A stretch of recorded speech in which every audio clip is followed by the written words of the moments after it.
heard that Diddy gives Obama shape-ups. I heard Diddy makes Ciroc in his kitchen.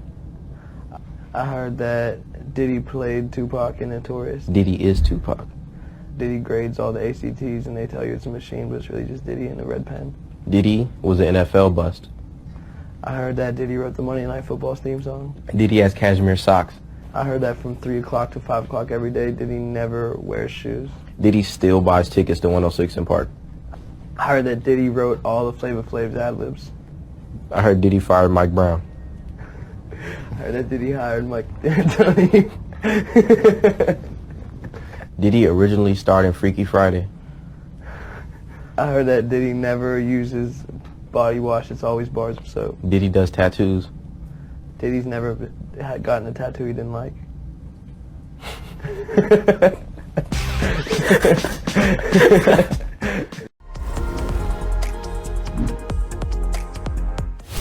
You. Yo. It's your boy DJP and your boy Flying J. And it's been a while, but we are the Real Ad Podcast. Yes, we are. Welcome back. It's been some time. Me and Flying J had holidays hitting us, everything. Yes, nice break. Got the head right. And I have no pause on that. Got my mental right. Pause. Big pause on that. Got my mental right. But yeah, man, but now we back, bro. There's been a lot going on. So one thing I do want to touch immediately, Flying J. First of all, did you see the Kai Cenat thing yesterday at the Streamer Awards? Bro, I saw a lot of clips of like these weird ass.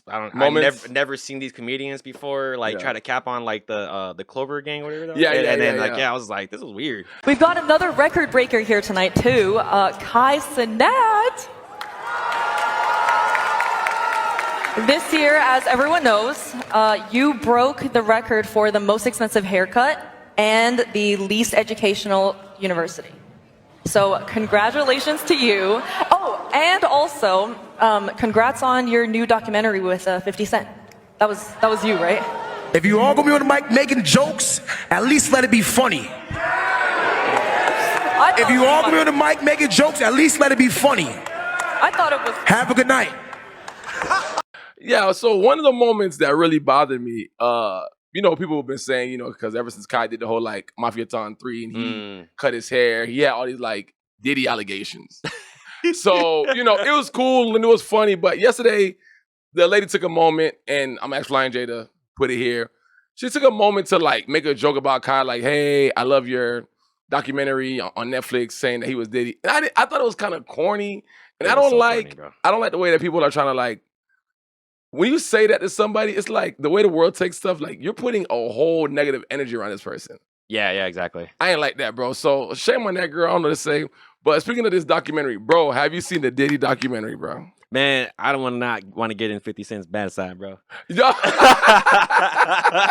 Oh my God, this guy was been collecting for years, and like I've actually watched it. I'll post it. I'll see if I can find it, and I'll post it right here. But there's a video of him. Maybe it might be AI, but it's a video of him saying like, "Yeah, man, I paid for the witnesses, like lawyers, like I've been searching. I paid for everybody's and everything, so I'm good." And I've been building this up for like years. So let me ask you a question. You know how people say in the rap game, it's like people that like snitches over that. Do you think 50 Cent's, not necessarily snitch, but do you think 50 Cent's kind of going down that lane where it's like, not so much that you a snitch, but you like kind of exposing stuff that like people know already? Like, you know what I'm saying? In the streets, there's like that street code. Do you feel like he's like kind of overstepping that code?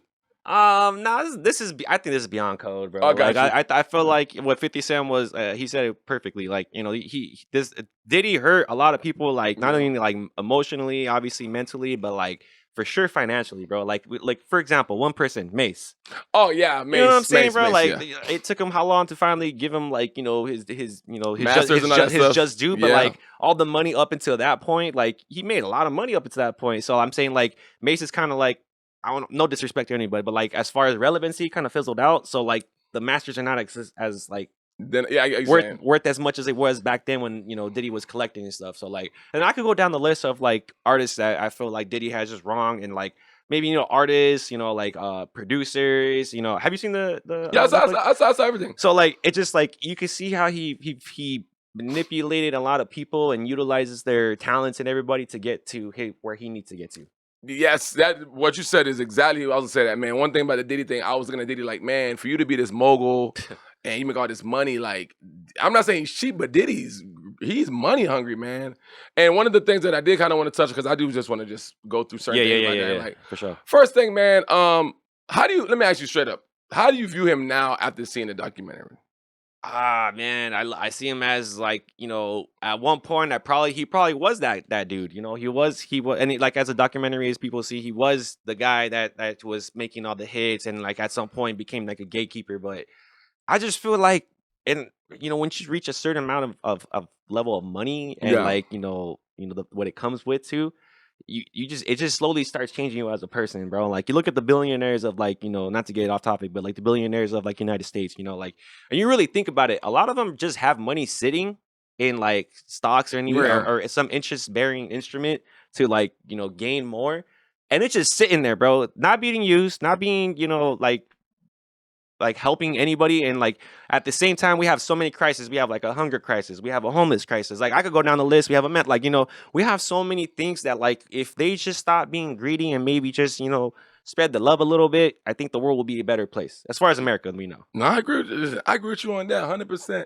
Man, one of the things that really surprised me, and I think this is like the main thing that everybody's really pointing out this weekend, it's the Biggie and the Tupac murders, bro. Man, let's really get into this. Flying J, I ain't gonna lie to you, bro. Like, Tupac and Biggie, we know legends. East Coast, West Coast legends, we know that, bro. Man, and for years, every few years, you always might hear a story about, oh, we found their murderer, we found this guy. And it's just so much moving parts. It's like, it's been like 30 years, bro, and we still talking about this stuff. But, bro, I ain't gonna lie to you, bro, and this is all alleged, bro. I really feel like Diddy had a part in that now. Oh, after watching the documentary, bro, I was like, there's no way he didn't have some part. If he wasn't like directly the dude that like tried to like take him out, he was probably like, you know, had either some way finance or some way of in some sort of connection to like link up all that to happen. You know, this is the thing I got from Diddy, bro. I ain't gonna lie to you. Diddy looked like the type of guy like, okay, let's just use him with like Biggie, right? Go. From what I'm getting from the documentary, is like Biggie was his best friend at the time, as far as you know, as the far business. As we know Biggie, right? Right. But when Tupac came and Tupac was really supporting Biggie and like, hey, and I remember one part somebody said, I never saw. No, they said the love Tupac had for Biggie, he loved it because like he really wanted Biggie to win. Yeah. And I felt like Biggie and Pac was probably getting that bond together, and Diddy just hating, bro. He's like, we were homies. Now you're like drifting out to this nobody. Like, not nobody, but like no one that I know, you know? Yeah, and it's just like, for me, it was weird, bro, because it's just like, it's almost like with Diddy, it's almost like a game. It's like, bro, you that jealous of a person to the point that, like, again, alleged, like, you would take this person out? And it just always seemed like that with him. Like, when they were talking about him with, like, Kim Porter, right? Oh. Like, you are over here taking other guys' girls, being abusive, but it's like whenever he don't have his way, it just seemed like he wanted to take you out. And that irritated me, bro. I'm just like, damn, what kind of person is this, bro? Like the whole Kid Cudi situation. I was like, bro. And then like I've heard Cudi like talk about it where he's like, he tried to blow up his car, or he did blow up his car, right? Yeah, bro.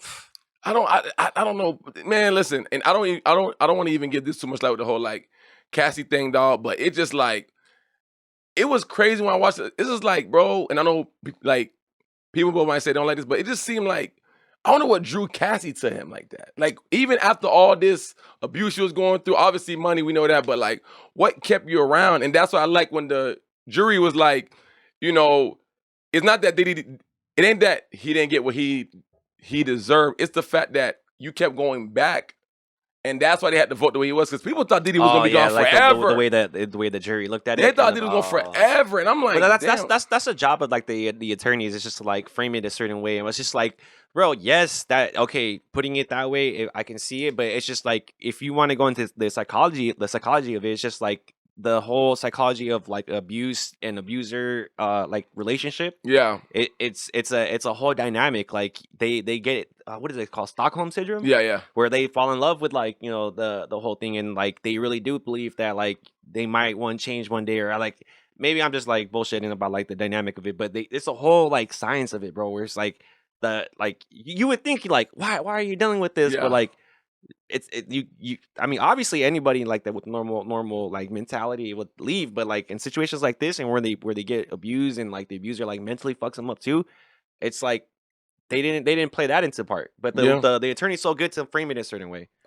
Yeah, man, I got you on that. I think other things that really bothered me with it was there was a scene where I don't think Diddy is a genuine guy the way I thought he was. No. The scene where people were trying to get his autograph. First of all, I thought he was just allowing people to just take photos with him just to like kind of seem good because of what that he was like going through. But I remember the scene where he was saying he had to go take a shower because all these, as far as like, everybody like touched him and all stuff like that. And it was kind of like, okay, I get it. Some people they do have OCD, but it's like, dude, like these are your fans. These are the people that made you. Yeah, You you know what I'm wouldn't be saying? nothing without these people. Other things too that he did I didn't like was like, when he did the whole what's the group he had with the two girls? Danny Kane? Oh, yeah. Dirty Money. Dirty Money, yep. And when he was asking one of the girls like, "Hey, I need you to like talk for me. Speak up for me." Oh, let me yeah, know yeah, I'm like good." go on trial and shit. Yeah, like you're putting people in these weird positions. And it's just like, bro, if you're gonna do something crazy, like I feel like, bro, there's loyalty, bro. And there's like stupidity, bro. Yes. And I think, for example, like his kids, right? Again, ride for your dad, no problem. But I feel like if you know your dad doing wrong, bro, At some point, you gotta like. you gotta step up, bro. Yeah. You gotta step up. And I just think Diddy, like, dog, like you would drag people through the mud. Bro, even the whole thing where the business partner, he gave him 25% in stocks of the business and say, I need that back. Like Diddy is trifling, bro. I'm like, damn. And like, I love Diddy, bro. Diddy's cool. He been cool out there. But now, like, bro, it's almost to the point. Let me ask you, Flying J, like, does Diddy get the R. Kelly treatment, bro? Where people like exile? Where people like, I don't play his music no more. Or I don't do this. Anything with Bad Boy, we don't rock with no more. Does he get that? Does he get the treatment when he comes out? And what do you think when he comes out? What is that gonna look like? I mean, yeah, bro. It's not gonna look good for him. And no, I mean, I think he should get the R. Kelly treatment. Like, and what? Like, first off, besides him featuring with artists, him alone, his music's not really that good.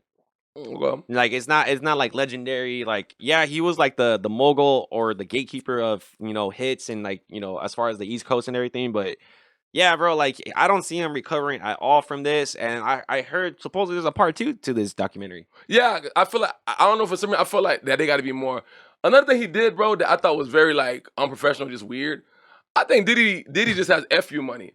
Remember, of course, in the group Danny Kane, he was trying to sleep with I think her name was Aubrey. He did. Did he sleep with her? He essayed her, bro. Or I don't. Man, I'm sorry. Forgive me for the term, but like he like R-worded her. Oh no, but yeah, that's the part. I'm just like, dude, like, are you just putting these bands together just to have these like freak offs, or like, are you really invested in them? Diddy had hella bands. You had Total, you had the band, you had Danny Kane, Day 26. It's like I've never seen someone have so many artists where it's like they just get disbanded or they just don't rock with them no more. It's like it's crazy to me. I'm like, are you? I don't know. It's just like a mind like that. I'm just looking at Diddy like, dog, are you really invested into this business, or are you just weird like that, bro? It's probably both. And I like I always said, bro, like I feel like once you reach a certain amount of money or like level of like fame or like fortune, it changes you as a person, bro. Like I feel like there's like a certain threshold where like you're good up until like you reach this point, and then like you got money where like you start maneuvering different around the world. Like you said, you got FU money. Like people start messing with you, bro. You can just hire a lawyer to like and do what you want now. And you know what I mean? Yeah, man. You hiring get away with anything. Almost get away with murder, like you did. You saying that? Do you believe that finances came into play with the way the verdict went for him? Yeah, of course. He got off. I feel, in my opinion, which I'm not trying to disregard anybody or any women, and I feel for the victims, but I feel he got slapped like a slap in the wrist compared to what you should have been charged with. Yeah, you know what I mean. Like, and like the stories I hear and everything, it's just that's the problem with the system that we live in. It's just like if you got the money, you can probably most likely get away with it to a certain degree. Like you can pay his. That's the thing I want to point out. He had a multi-million-dollar lawyer like. Council or like cabin, whatever you want to call it, where it was just like 7 or 8 lawyers, and he was paying them, basically the Avengers of lawyers, bro, and they were able to persuade the jury in a certain light to see that hey, like you said, Cassie didn't leave and then she kept going back, so it's just like they were able to manipulate the framing of how it looked like. Yeah, I mean, and even adding to what you said with the whole council, like, yeah, it was one thing that did stand out was when they said like maybe some of the jury was kind of like starstruck to see Diddy. Yeah, that too. So they probably just voted, however that they voted. But I was like, damn, that does take into account. It's just so much like trickery in that whole case, bro. It's just insane, dog. Like I said, man, I just think like I don't know what life's gonna look like for Diddy when he comes out, and I feel like anybody that's associated with Diddy, like I don't know, like I just wonder like what's it gonna be like. Are you gonna have other same friends? You clearly can't do no more like freak offs like that. So I don't know, man. I just feel like I've never seen him. I've seen people get tore down, but this is the first like I'm seeing it in live time, bro. This is bad, bro. Like Diddy, you went from being this billionaire black guy, you and Jay-Z, all this stuff is like it's craziness now, dog. And I was waiting the whole documentary, but they didn't really talk about what allegedly and rumored the whole thing with Justin Bieber.